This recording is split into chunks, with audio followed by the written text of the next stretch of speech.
En esta oportunidad vamos a hablar sobre los recursos y materiales educativos.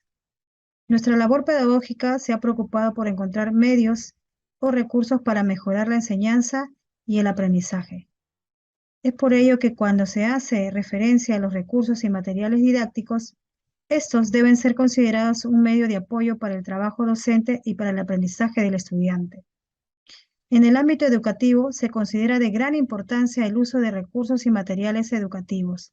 Estos recursos se presentan como un factor muy importante, necesario e imprescindible para lograr el aprendizaje, porque permiten a nuestros estudiantes empezar a construir sus conocimientos, aprender cosas nuevas desde aquellos que les resulta más afín y que puedan manipular, experimentar y demostrar.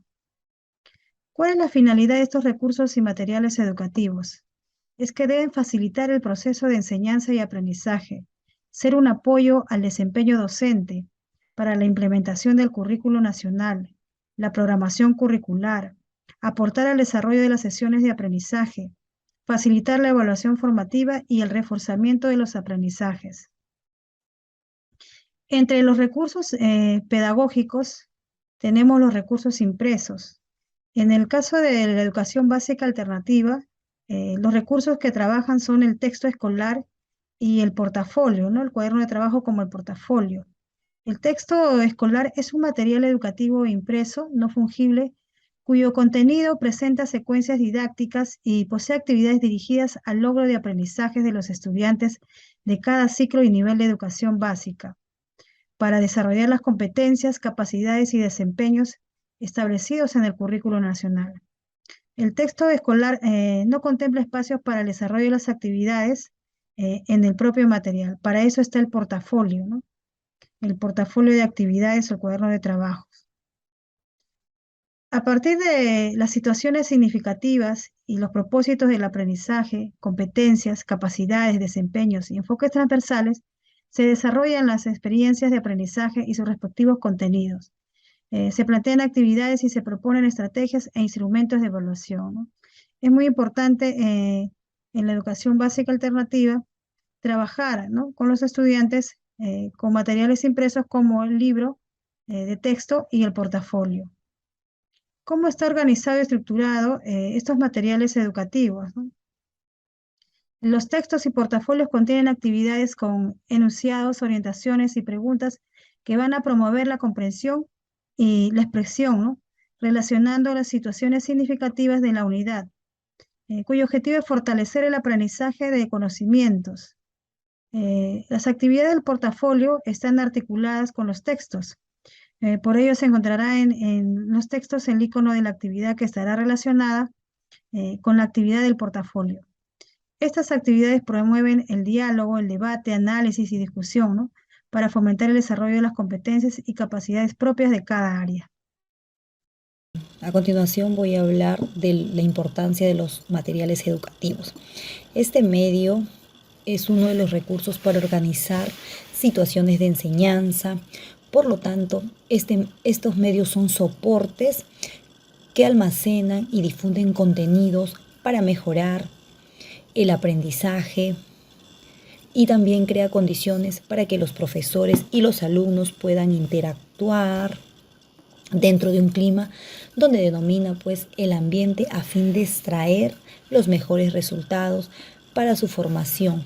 También facilita el proceso de enseñar y de aprender. Los materiales educativos bien utilizados complementan y fortalecen la práctica docente, facilitando también el currículo dentro del enfoque pedagógico. Así que recordemos siempre utilizar los medios y recursos materiales de buena manera con nuestros estudiantes. Muchas gracias. Entre los materiales tradicionales y los materiales digitales podemos encontrar algunas características, como la evaluación, la estructura, la individualización, la autonomía, la reproducción, el costo y la difusión. En los materiales tradicionales, sacar fotocopias involucra un costo. En los materiales digitales, ese costo se disminuye porque todo se hace a través de la red del Internet. Del mismo modo para la difusión, se imprimen libros, se imprimen hojas, se imprimen documentos, y en los materiales digitales la difusión se hace utilizando las redes sociales. Del mismo modo la evaluación, mientras que se espera que el docente corrija en un caso, en los materiales digitales el estudiante tiene una retroalimentación inmediata y una respuesta de manera inmediata. Asimismo, también en la individualización. Los materiales tradicionales en muchos casos permiten el trabajo individual, pero los materiales digitales de todas maneras ayudan a hacer un trabajo colaborativo. Los beneficios de los materiales digitales se encuentran en sus características. Estos materiales educativos multimedia deben ser eficaces para poder facilitar el logro de los objetivos para los cuales fueron diseñados. Entre sus características más importantes tenemos la flexibilidad, es decir, la posibilidad de tratar la información desde diferentes puntos de vista. La funcionalidad. Se adecúa a los diversos estilos de aprendizaje de los estudiantes y a la complejidad de los contenidos. Multidimensional. Genera un ambiente mucho más atractivo que contribuye a la asimilación del conocimiento, así como también favorece la creatividad y desarrollo de la imaginación. Otra característica importante es el dinamismo. Permite interactuar a diferentes personas en un mismo momento de diferentes lugares. La interactividad permite la posibilidad de dialogar con el programa utilizando búsquedas, indagación, experimentación, etc., que superan con creces las posibilidades de recursos más tradicionales. La modulación de la información consiste en que se puede acceder a ella desde diferentes puntos del sistema. El acceso multiusuario, independientemente de los factores espaciotemporales, pueden ser utilizados por diferentes personas sin importar el lugar donde se encuentren.